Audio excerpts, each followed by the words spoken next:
আচ্ছা দেন বাবা, বিয়ে দেন। বিয়ে পড়াইছে।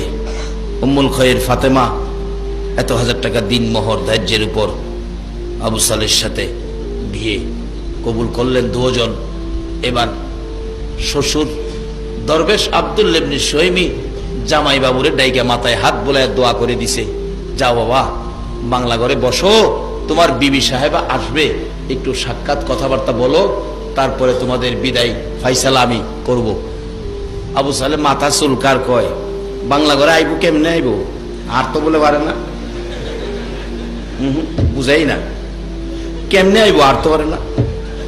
আবার কয় গর্তে বাইরে ডাক দিব, আমি না হেরসাই আনুম, কত বলে কইতারে না। এরপরে সুহ দেয় না, আমি যদি ডাহি একদিকে থেকে যাইবো এটা আরেক দিকে। কি বিপদ রে। বুয়া বাংলা ঘরে টেনশন ফিল করতেছে। একটু পরে দেখে গো পূর্ণিমার চাঁদের মতো চেহারা, আল্লাহু আকবার, হরিণের চোখের মতো জিলজিলে দুইটা চোখ, সুন্দর শাড়ি পরে টুকটুক করে হাঁটতে হাঁটতে আসতেছে। যাকে দেখলে নয়ন জুড়াইয়া যায়। দরজার মধ্যে দাঁড়াইছে, ডানি হাতে শরবতের গ্লাস, বাম হাতে পাখা।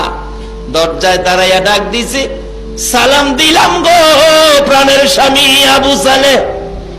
কি দিল, কি দিল, কয় না কি দিল। ওখানের দিন কোন স্ত্রী স্বামীরে সালাম দেয়? এটা মাথা নেশা করে যে বইছে, তিনজন লাগে ডাক্তার মাথা সোজা করতে।